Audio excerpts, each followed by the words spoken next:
Hello, you're watching GH Today on GH1 TV. My name is KAFUI Day. Before we dive into the heart of conversation, let me just let you know that the Focus, which is the Foundation of Orthopedics and Complex Spine, announces that its first ever fundraising event in Ghana will take place at the Mervyn Peak Ambassador Hotel on Saturday, the 13th of May, 2017, 6 p.m. prompt. So proceeds from that event will go to the Focus Endowment Fund to support needy children who require surgery. It will also go to equip the pediatric ward and multi-purpose classroom and activity center for children. So over the past 10 years, Focus has been supporting children who would otherwise have remained stigmatized, isolated, and dare I say it, even have died from the various degrees of spine deformations across Africa.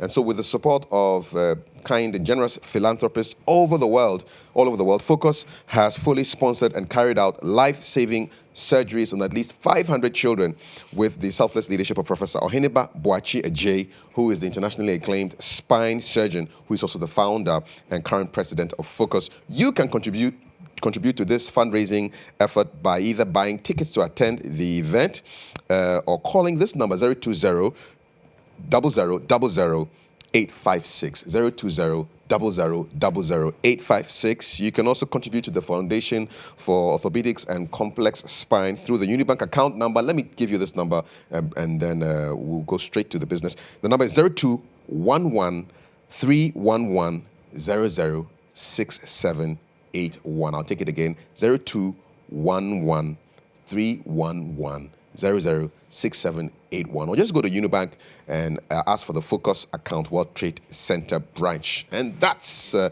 information on the fundraiser for this Saturday, the 13th of March. So recently the president announced that French would be compulsory up to SHS level in Ghana. What does that mean? Is it a policy worth considering, or does it just not make sense to you?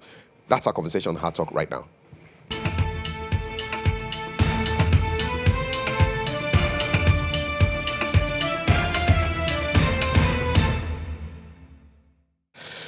My guests for this conversation, and two of them, on my immediate right is Angel CARBONU. He's the Vice President for NAGRAT, the National Graduate Teachers Association. Thank you very much. Graduate Teachers. Yeah. Angel, thank you very much. Thank you. And next to him is a research fellow at the Institute for African Studies, Dr. Obadele KAMBON. Doc, good morning. Good morning. All right, so let's go straight to business. We're going to kick off with a clip from our news report, and then we'll dive straight into the conversation of French being a compulsory subject as far as SHS levels of education is concerned. Take a look at this. The implementation of the compulsory French teaching and learning is expected to be rolled out in September this year. The move is part of President Akufo-Addo's initiative aimed at empowering the capacity of Ghanaians to communicate effectively with other countries in the West African sub-region. However, since the news broke out, many people and stakeholders have expressed mixed reactions to it. Among the 38 colleges of education in the country, only 2 offer French for teacher trainees. The Ghana National Association of Teachers, NAT, and the Coalition of Concerned Teachers, CCT, doubt the feasibility of the President's directive and the September timeline, noting that there is a huge gap in the number of French teachers in the country. I think we cannot do it because looking at the basic school, for instance, there are a lot of JHS, that is junior high schools, that don't have French teachers. And even so they don't write the BEC, although it is compulsory. So most schools, when it is time to write French, they don't write it. A year, the number of French teachers that come out, I don't think they are even more than 100. You see, so there is a need for us to strengthen the base, make sure the basic school level, they have teachers from preschool to JHS. Then when they are supposed to write the BEC, all of them will write the BEC. The General Secretary of the Ghana National Association of Teachers, David Oforie-Champong, is advocating for the development and increase in the number of French teachers and motivation for more students to have interest in studying the language. As far as we are concerned as teachers, I don't know what the President has in stock for us. Except, of course, they have enough resources to go and hire French teachers from our surrounding countries to come and assist us. But even at the SHS level, making it compulsory so that it becomes examinable in 3 years is going to be pretty difficult. So we need to take our time and plan well. Yes, it's good that we should learn French, but we should do so cautiously, making sure that at least we've created awareness amongst our children that this language is relevant, generate their interest down there from the kindergarten. French is currently being taught as a subject together with local languages in Ghana's basic schools and junior high schools, but as an option in senior high schools. English is the official language in Ghana and a medium of instruction in schools. Angel, is this policy heaven sent? The motive behind the policy is a very good one. Because in reality, we are surrounded by French-speaking countries. And being multilingual in this modern age is what can make you function in a multifaceted way. For example, if you want a job in any 3-star hotel or above, French will be an added advantage. If you want a job in any embassy in this country, even if that embassy is not an English-speaking or it's not from an English-speaking country, you need to have French. Because some of the embassies in this country serve the Francophone countries. So part of the requirement may not be French, but in the interview, those who have French will be an added advantage. I have information that most Ghanaians who went to look for jobs in some multinational companies in this country lost out because they could only speak the English language and could not speak French. When you go to Senegal, at least to high school level, English language is compulsory. In fact, most Togolese troop down into those countries to do English language than you ever find Ghanaians going to Togo, Lomé, to do French. So when you go to Lomé, most Togolese will speak some level of English language. But when you come to our streets in Accra, hardly will you find a Ghanaian speaking French. But isn't it just because, according to some statistics, English is probably the most widely spoken language in Africa, 700 million as opposed to 90 million for French. So what's the benefit of learning French if most people don't even speak it on the continent? When you get just looking at the numbers alone. Fine. But when you get to EU now, every European student is supposed to learn more than 2 added languages. Are you aware that in Europe now, the learning of Chinese is become a very hot stuff in Europe as we speak? Because people have realized that the business destination is in China. So the motive behind the policy or the core is a very good one.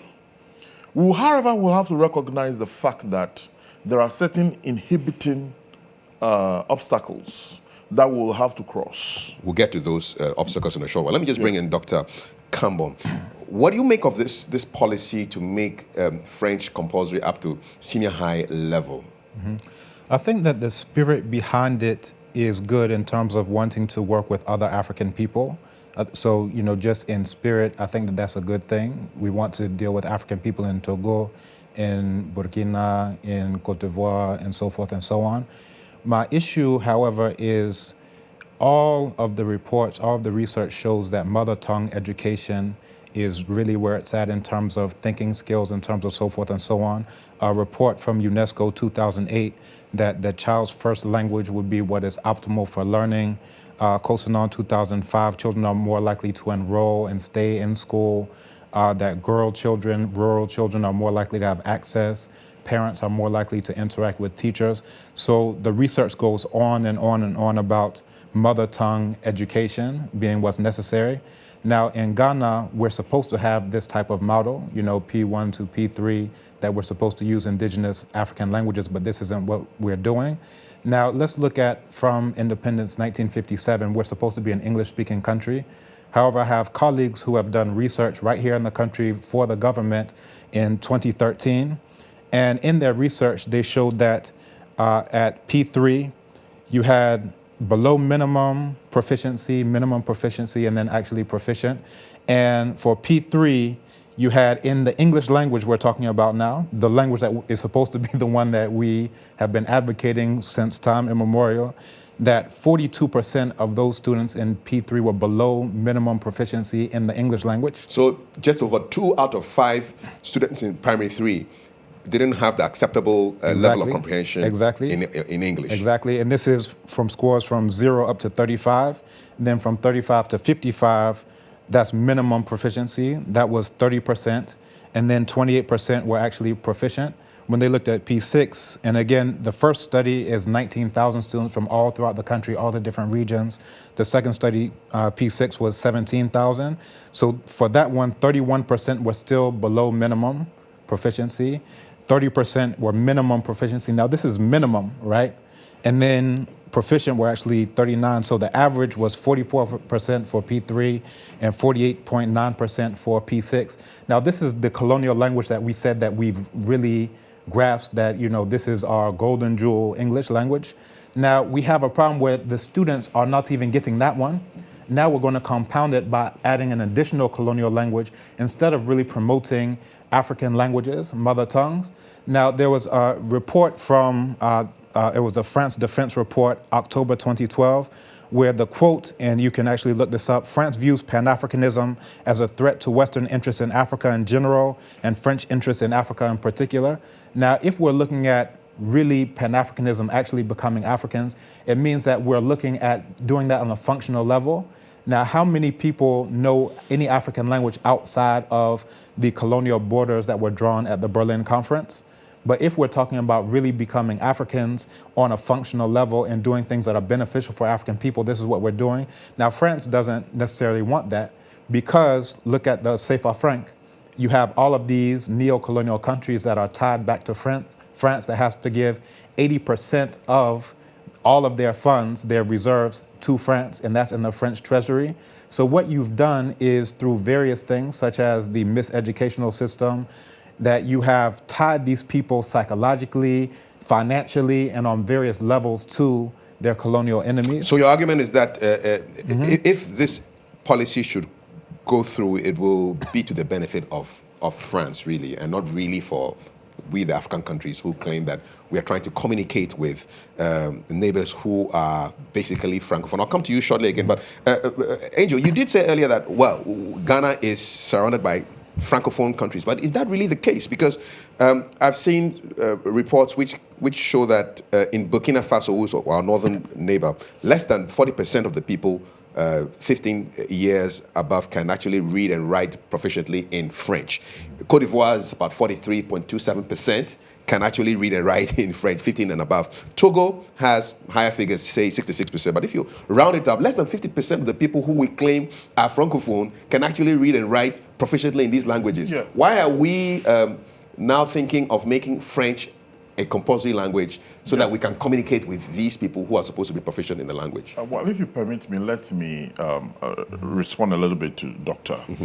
That, you see, the issue that we're talking about here is not the issue of how deep the colonial master is permeated into Africa and the fact that we have been, we've lost our, well, we are losing our identity and that we are becoming stooges to the colonial master and so on and so forth. What is the issue? Language is part of, but the issue here is how we can make our products function within the realities of our environment and make them have an advantage in getting jobs and become functional. That's one. And you mentioned embassies, you mentioned multinationals. How many people get jobs in those institutions? You see, we have products from our schools coming out of universities, going to look for jobs, and we know one or two things that make them become disadvantaged in getting those jobs. When we want to identify the colonial story, that is a very totally different but it's linked to language.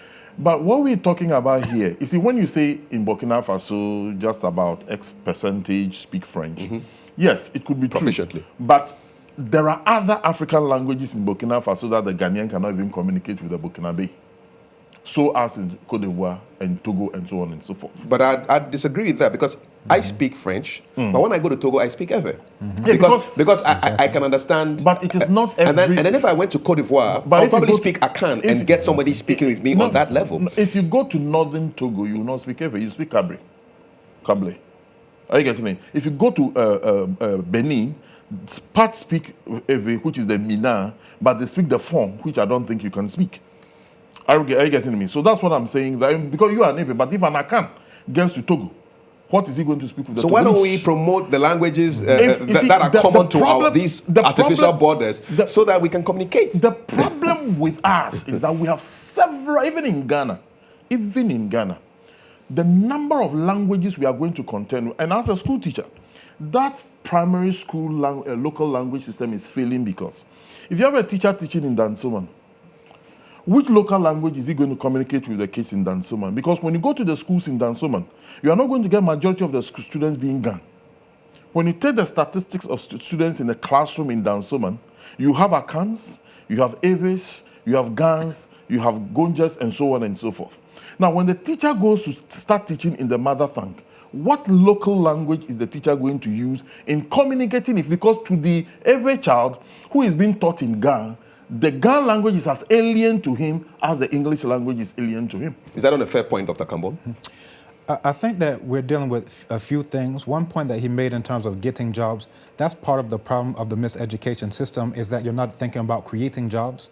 Now, for myself, I put myself through my PhD program teaching African languages online and several others. I have people who were linguistic students who are very proficient in African languages. They work in translations and things of this nature. Now, imagine if you're thinking about, let me set up a business to teach African languages. This is a different mindset to say, let me go and get a job to serve someone else. You understand? So all of this is coming down to what is even your orientation? What is the purpose of education? Is it to make you a servant to go work for someone else, or to make you a master in order to create jobs for yourself? You understand? So, you know, the point that is being made, a lot of people come out and they have, you know, this Unemployed Graduate Students Association, all of these things, because they're coming out with a orientation of when I come out, I have to go and work for someone else, as opposed to look at the internet, look at the power of the internet, that anything that you know can now become a product, you understand, instead of you yourself being the product, trying to sell yourself to someone who has the power to say, I will hire you or fire you on the basis of, you know, arbitrary things. That's one. Now, when we're talking, I agree with your point in terms of promoting the Bwe languages. So if you're looking at Ewe, Bwe, Fang, Bwe, all of these are Bwe languages with varying degrees of mutual intelligibility. If you go up to northern Ghana, look at Goro languages. You can go to Burkina. So I went to Burkina and I was learning More, right? Nichibare, Fayure, Farum, because that was my orientation as a linguist. I'm interested in learning the indigenous languages, and you have mutual intelligibility to varying degrees all throughout that area before we even get to Hausa, which can be seen as a lingua franca in various places as well. Just as you mentioned, if you look at our border on La Côte d'Ivoire, that you also have Akan that's spoken there, Baole, Anyi. So imagine if we promoted these. We have to start thinking beyond just pragmatics, which is basically saying I'm going to do what's wrong because it's expedient for right now, and start thinking about building for eternity. What do we want Africa to be like 500 years from now? 1,000 years from now? We're thinking beyond just the 4 years of a term of election to what are you trying to create? And if we're really serious about creating the Africa that we want, then we start promoting our own things in our own interests. Angel, you can respond to any of some of the issues that he's brought up, and then we'll talk about this whole French policy thing. You see, if we want to change the fundamentals of our society and make the society totally African, that is a totally different discussion. We are looking at a situation where we address the challenges that confronts our youth. The youth will have to survive today, because that whole issue is to even change the mindset of the African. For the African to look inwards into himself as an African, so that KAFUI will not be wearing suit in the studio, but KAFUI will wear something that is African. That the setting of the studio will be totally African, that the language we communicate in this studio will be a Ghanaian language. We've not gotten there, you understand? That would need a whole total different approach. But what we are talking here this morning is the introduction of a language that is already taught in schools, that if made compulsory, will have a lot of our students benefiting out of school or senior high school or getting to university and make them competitive in the environment they find themselves. That is totally different from the change, from the agenda of making the African look truly African and deny himself the clutches of colonialism. But you do agree that if we focus on French and whatever foreign language, it is to the detriment of languages that we have. I mean, you look at a country like Rwanda, official languages are English, French, Kinyarwanda, which is their local language, and they just added Swahili to it. Yeah, do you know what? So tell me. You see, and it's a small country. You see, when we are talking about this issue of languages, we need to look at the geographical realities of the environment we are talking about. When you go to China and they make Chinese, the Mandarin, a compulsory language, the Chinese language is the same language with variations. Like when you come to Ewe language, we have the Anglo, we have the Ewe. And you have a situation where when you speak Anglo, as Ewe, I understand and I can speak and I can communicate with you. So it's a variation of the Ewe language. In the Akan, the Fanti, the Akwapim, it's a variation of the Akan language. But in our setting, we have so many languages in a small geopolitical environment. When you go to Rwanda, that is not the situation.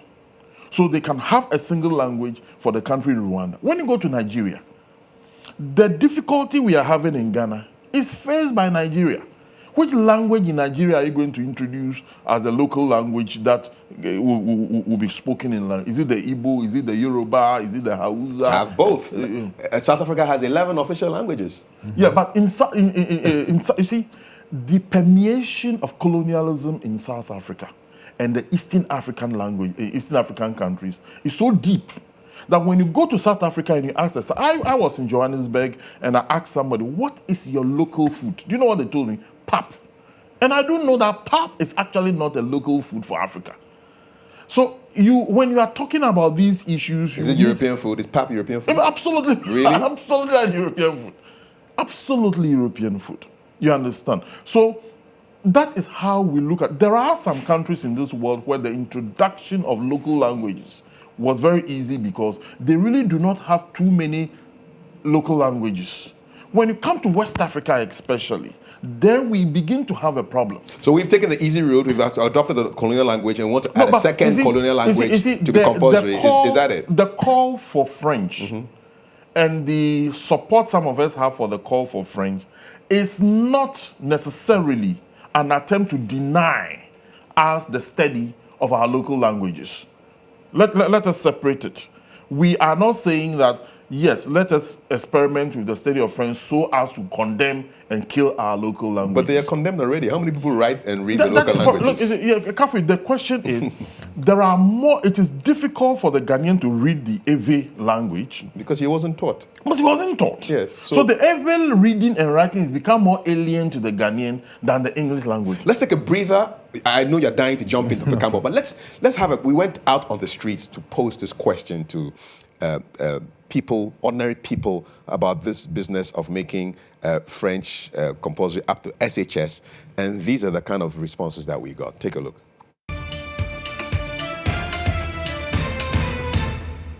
Yes, madam, I speak French. How fluent are you in French? Oh, I'm very, very good inside because I completed my education in French. So I can, as you can see, my English is not really, really good, but if it was in French, I'm really, really okay inside. Yes, as you can see, Ghana is surrounded with, if you take how many countries, Togo, Burkina Faso, Ivory Coast, especially, all of them are French countries. If they speak French, it's very, very important. They can communicate with those people on the market or everything what they want to do. Je salue toutes les Ghanéens puisque je suis en Ghana maintenant. Ça fait un peu longtemps. Je pense que le Ghana est très, très important.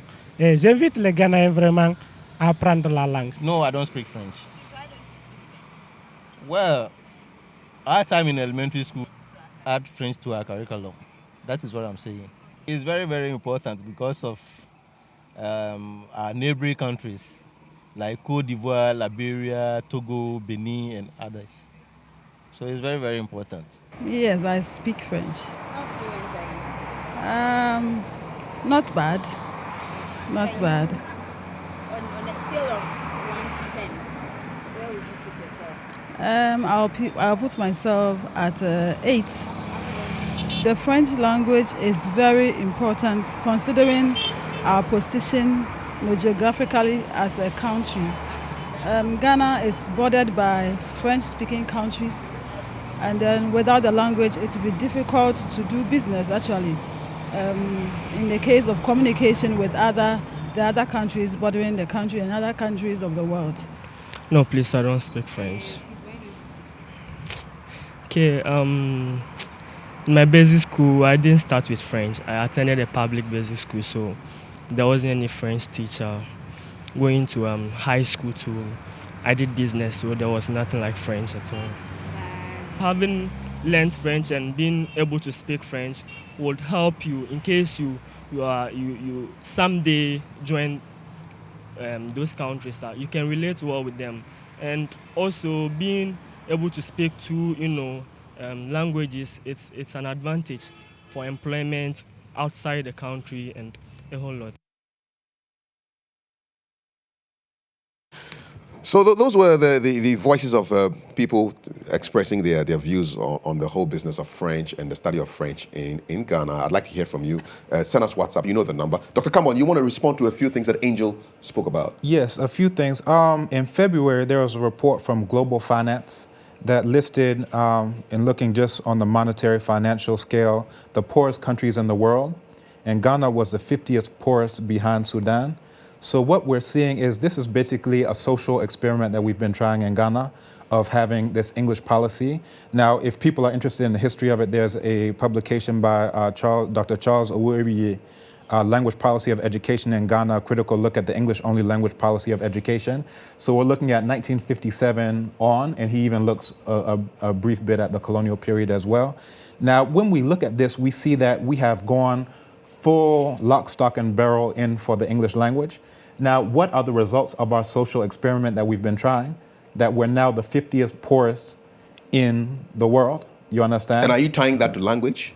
I'm tying it to various things. I think we have to look at causation and then also correlation. That when we see that this has been the policy that we've tried for education, now the role of education is to create the types of people that you need for your society, or in the neo-colonial education to create the types of people that France needs for its society and that Britain needs for its society.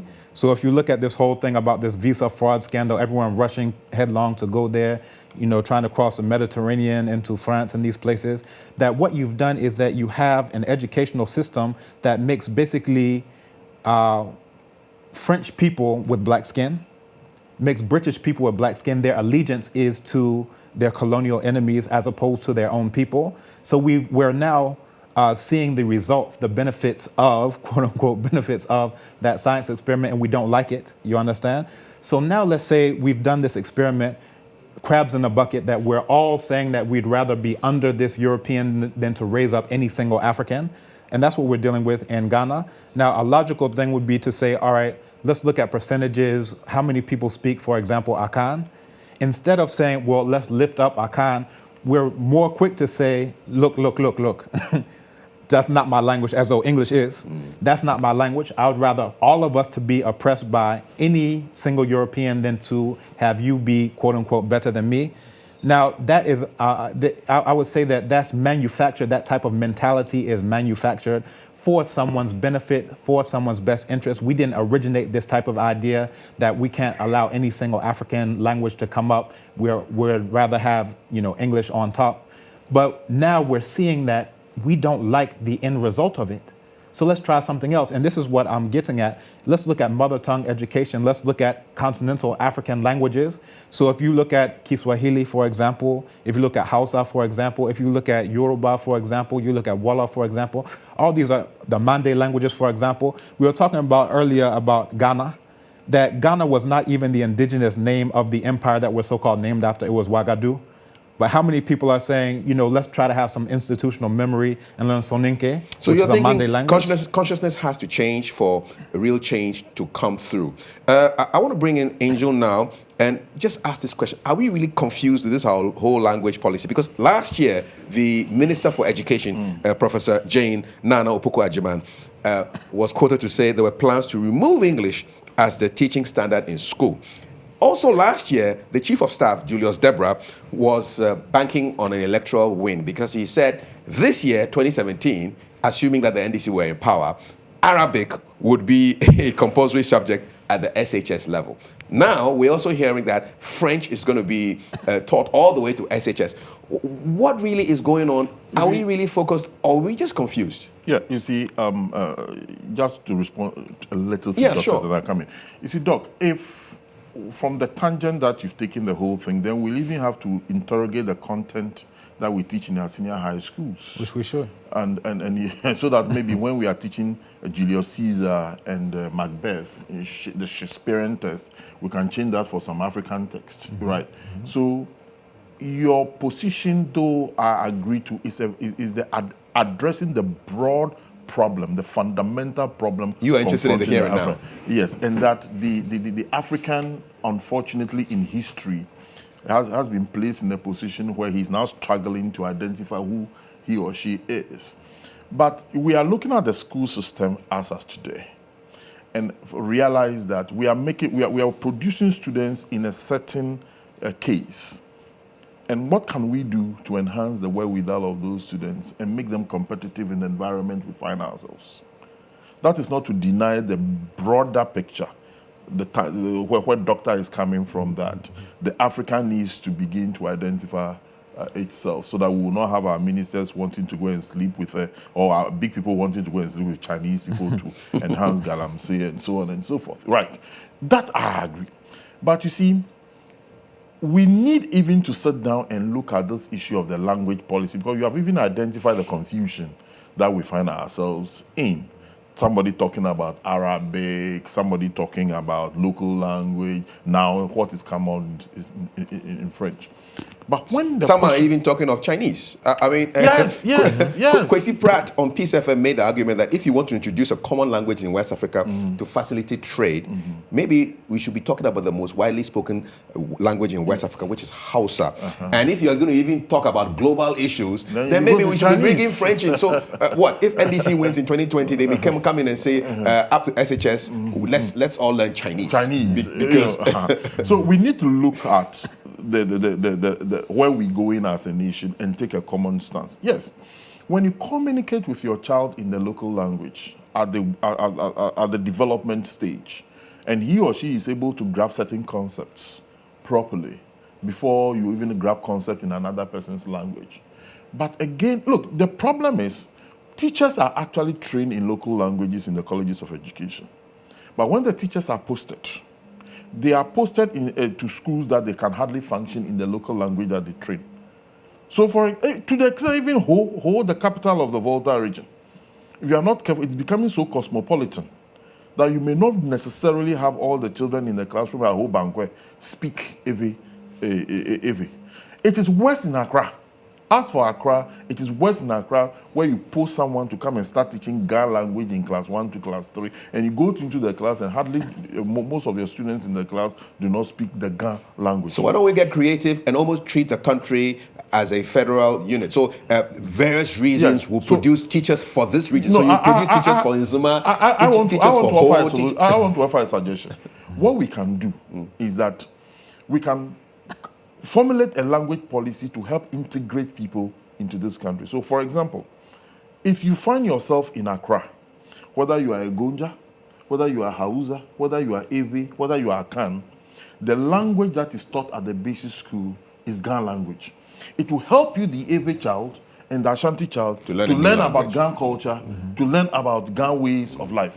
When you find yourself in Ashanti region, whether you are Ewe, whether you are Dagbani, whatever, you learn Twi. Are you getting it? Do you know what that does? It helps us integrate ourselves. Cohesion. And helps us understand the gray areas of people who do not come from where we find ourselves. And then later on, you can learn your Then French. later, if you want to learn your language, you can learn your language. So that could be a policy. Okay. But when we come to this French thing, imagine a student come out of school. He will have to look for a job, whether in a neo-colonial environment or not. He could create his own job. You see, Dr. Kambon says he could create his own job. KAFUI, and this do is you the way know the the world is number going. of university graduates in this country who have attempted to create their own jobs and they could not move and step beyond their ideas? They weren't trained to do so. But That's they right. could be trained to do so. Fine. So can we start it from the universities where we don't have professors so attuned to the award of grades, but rather are attuned to the impartation of knowledge?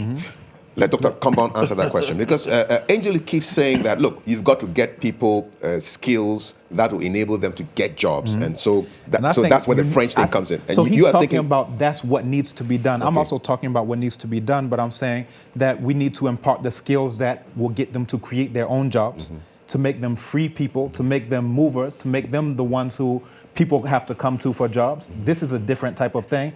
So what he's saying is that the situation that he's advocating for has not been done yet. What I'm saying, the situation I'm saying hasn't been done yet, but what I'm saying I think is what's more correct and more beneficial for African people. Give them the skills so that they can create their own jobs. That's one. Also, coming back to the language piece, I did a study last year, and it's forthcoming, yet to be published, but you can see the video online, where I was looking solely at native speakers of Akan, and just on two phrases, Mipaucho and Midasi. For Mipaucho, I got 18 different spellings of this exact same Mipaucho. For Midasi, I had 25 different spellings, all only native speakers. You understand? Now, what am I saying? I'm saying that we have people who are supposedly from this ethnic group, from this supposedly dominant language, and they can't even function on some of the most basic phrases in terms of how to read and write it. And anytime I'm driving, I have my phone up, on the stand, and I take pictures of the back of trotros. The way tree is spelled on the back of trotros is atrocious, much less on billboards that are supposedly going through vetting, MTN, so forth and so on, that this is a problem.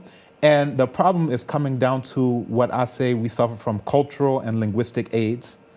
Now, what is this? We're talking about AIDS. This is something that breaks down the immune system so much that it can't even function to prevent some things from coming in and make sure that certain things stay in.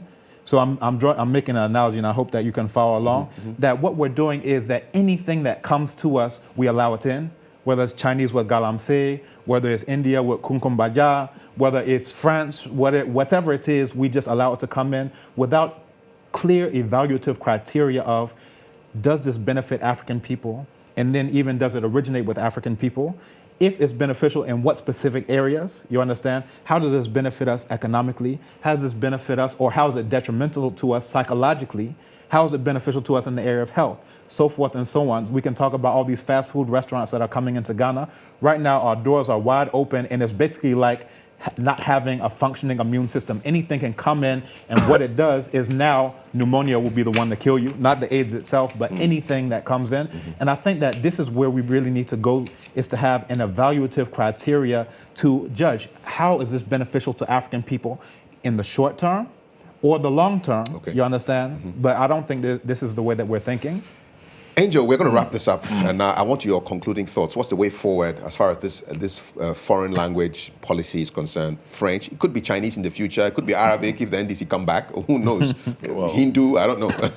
What is the way forward? What I would say is that we want a situation where our students come out of school and become competitive in the competitive market, or they can compete in the competitive market. They can get employment. And if the addition of French will help to do that, we will support it. However, we also do not deny that we are Africans and we are Ghanaians, and that the promotion of our local culture and the maintenance of our traditional values is also very important. If we want to go that tangent, then we have to look at a wider way of addressing it. It will not come from only language. It also we have to even interrogate the content of our syllabus and ask ourselves, what we study in the school inures to the benefit of us as Africans? Right. The content that, for example, the literature, the language literature, is it necessary to still be studying Othello and Julius Caesar if we really want to be African? That is a totally different topic. if I would talk to my daughter, I would say, my daughter, please make sure you add French to it because so that it will enhance your competitiveness as a global personality in future. I will do that. Okay. That is not to say that I deny myself of the fact that I'm still an African. Angel CARBONU is Vice President for NAGRAT. Thank you very much. Dr. KAMBON, what's your final words on this, the way forward? Very good. I think that just as mentioned that we do have to interrogate all of this content where we know so much about Europeans, but we knew very little about being African and who we are as African people. We invented writing. The very first book written in the history of the world was written here in Africa. How many of our Ghanaian students know that? The very first medical text was written here in Africa, the first multi-genius. We have none of this, information that's basic common knowledge. Now, there is an end result of not knowing that information that now you end up saying, well, I want to be like who is good. Now, who is good? Well, that's the French. That's the British, and so forth and so on. So we do need to interrogate that. But I also want to look at how we're propping up France. Now you have Jacques Chirac, who said that without Africa, that basically France would descend to a third-rate power. You understand? Mm-hmm. You have all of these Mitterrand saying the same thing. Without Africa, France will have no history in the 21st century. All of them are dependent on Africa, even to the point that Angola had to send aid to Portugal. And when we send out 85% of our reserves to France, all we're doing is propping them up. And we're doing this also linguistically. You understand? So without all of these populations who are saying we're going to hold on to French, we're going to hold on to English, these languages would basically collapse. But what we would be doing is say we're looking out for our best interests as African people for the long term. What's the Africa that we want to create? And we have to go beyond, in my opinion, looking to, just get jobs, to start thinking about how to create your own jobs. Now imagine if you are able to write a text in Yoruba, in Kiswahili, and Akan, that this now becomes a product that's sellable on the world market. So just in short, I think that we have to change our mindset, which is a much broader thing, but in the short term as well. For my own daughter, I teach her all subjects in Chi and in Yoruba. So she reads and writes. Go to her website, amakambon.com, and you will see her projects where she writes in Medu Necha, that's what they call hieroglyphs, where she learns Wolof as well, because this is the orientation I'm giving her. Now look at the power that she will have, because if someone wants to learn that language, they have to come to her. If someone wants to interact with Africa, which everyone knows that whoever controls Africa controls the world. So the Chinese, I have a Chinese who's in the Tree class right now coming to learn Tree, but you're rushing to learn Chinese. They know that whoever controls Africa controls the world. So let's build up our own things and then place some restrictions and say, look, before you can come and get our resources, that you have this requirement, or we're not going to allow you in. We're going to build on our own languages and our own resources, and then Africa will become the global power that we wish to see it. Thank you very much. Dr. Obadele KAMBON is a research fellow at the Institute of African Studies at the University